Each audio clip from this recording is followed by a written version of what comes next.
បាត់សួស្តីបងប្អូនដែលកំពុងតែរៀនភាសាជប៉ុនកម្រិត N4 ឬក៏ N5 បាត់នេះជាវីដេអូដែលខ្ញុំបាទធ្វើឡើងដើម្បីបកស្រាយនៅវីដេអូមុនតាក់ទងទៅនឹង Horenso របស់សត្វមួយក្រុមដែលកំពុងតែធ្វើស្ពានបាទអញ្ចឹងខ្ញុំនឹងបញ្យល់វេយ្យាករណ៍និងការប្រើពាក្យមួយចំនួនដើម្បីឲ្យបងប្អូនទាំងអស់គ្នាបានយល់បាទសូមតាមដានជាមួយខ្ញុំទាំងអស់គ្នាអញ្ចឹងខ្ញុំសូមចាប់ផ្ដើមមេរៀនដំបូងនៃទំព័រទី1របស់វីដេអូមុនដំបូងខ្ញុំសូមអាន森の広場で動物たちがみんなで橋を作っています。クリスのクリ君もお手伝いがしたくてうずうず。僕も何かやりたいなと言いました。បាទអញ្ចឹងយើងសូមមើលនៅពាក្យថ្មីៗបាទគឺអត្តរាស៊ី言葉នៅទីនេះខ្ញុំសូមលើកនៅពាក្យ5 7បាទទី1គឺmóriប្រែជាភាសាខ្មែរថាព្រៃបាទទី2គឺ動物គឺសត្វពាហនៈ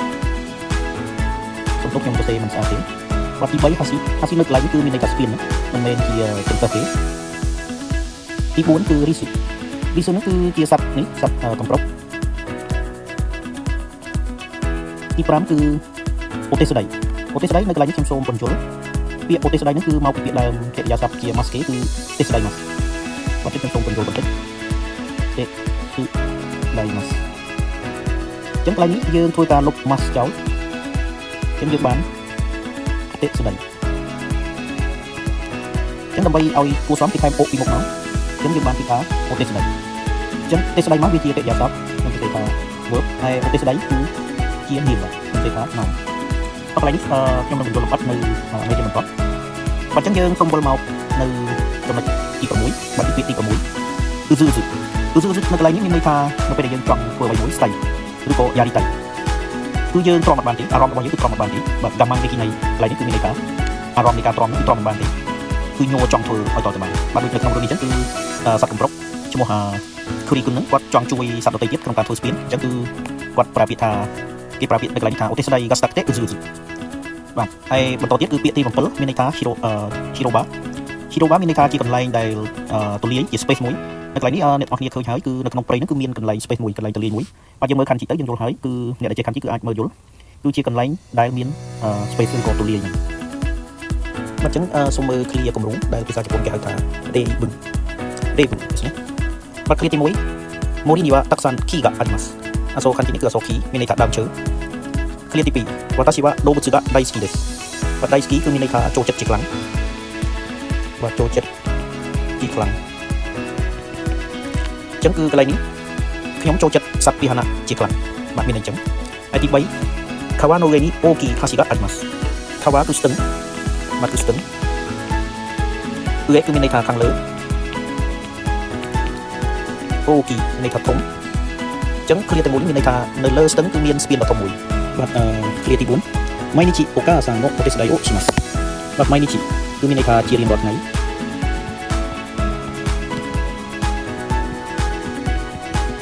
お母さんគឺមានន័យថាម្ដាយ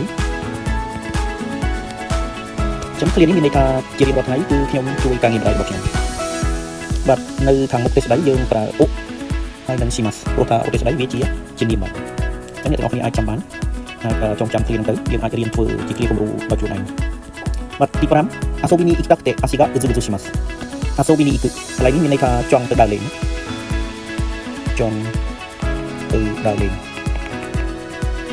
ជាខ្លាំង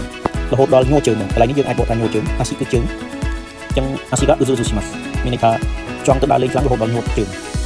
ហើយទី6駅の前の広場で友達と会いますបាទ駅គឺស្ថានីយ៍បាទស្ថានីយ៍រថភ្លើងបាទ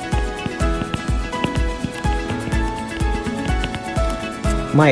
មានន័យថាខាងមុខអញ្ចឹង clear នេះមានន័យថានៅខាងមុខនៅហីរ៉ូបាខាងមុខស្ថានីយ៍រថភ្លើងខ្ញុំបានជួបនឹងមិត្តរបស់ខ្ញុំបាទកន្លែងនេះគឺយើងប្រើតុអៃម៉ាស់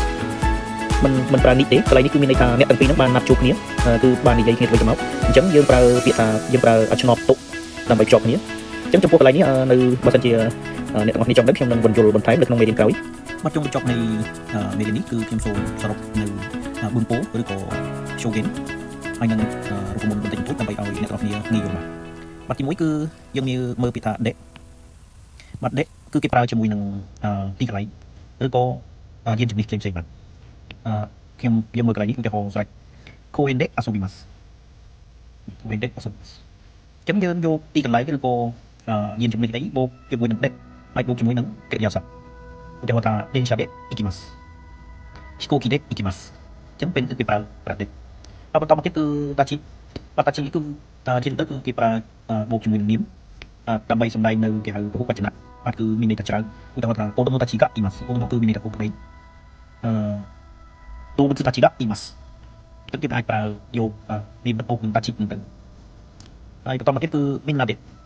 みんなでくってばかりや、みんなが、そういう自分に一緒に、みんなで勉強します。みんなで勉強します。みんなが rin để học niệm. Và bắt đầu cái từ lại cái chia bộ. Và cứ cái dia sắp vô tùng rộng chia teke. Bộ nâng imas. Cứ mình ga sinpo chu no dosa. Sinpo chu no dosa mình ga rapor apa tai tong tai proper. Cũng chỉ có không bộ dùng đi mas. Cũng tai a super. Và teke bộ nâng imas. អ្នកទាំងនេះប្រហែលជាយល់ហើយអ្វីទាំងនេះមិនពិបាកទេគឺនៅក្នុងប្រហែលជា N5 ហើយបន្តមកទៀតគឺដៃ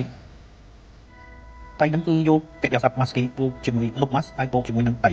គឺសម្ដែងបែបដែលយើងបងប្រាថ្នា keyboard មានន័យថាបងប្រាថ្នាបាទគឺអ្វីដែលយើងបងប្រាថ្នាឧទាហរណ៍ញីហងនេះ X ដៃ ですមកទីចុងបញ្ចប់នេះគឺជារូបមន្តដែលខ្ញុំដាក់ដើម្បីឲ្យអ្នកទាំងអស់គ្នាស្រួលចាំគឺកិច្ចសព្ទ mask គេយើងលុប mask ចោលហើយយើងបូកនឹងដៃឧទាហរណ៍ស្ដៃថាបិតៃស្ដៃអញ្ចឹងអ្នកទាំងគ្នាអាចយកកិច្ចសព្ទទាំងនេះយកទៅធ្វើជា clear ប្រយោគឲ្យអនុវត្តខ្លួនឯងបាទសូមអរគុណចំពោះការតាមដាននៅមេរៀននេះសូមបានជួបគ្នានៅមេរៀនក្រោយទៀតបាទសូមអរគុណបើសិនជាអ្នកទាំងគ្នាមិនយល់ឬក៏មានចំពោះសូមដាក់ comment នៅក្នុងជួបគ្នាខ្ញុំនៅពេលដែលខ្ញុំមានពេលខ្ញុំនឹងឆ្លើយតបហើយនឹងធ្វើអ្វីដែលតាមសំណួរបាទអរគុណជួបគ្នានៅវីដេអូក្រោយ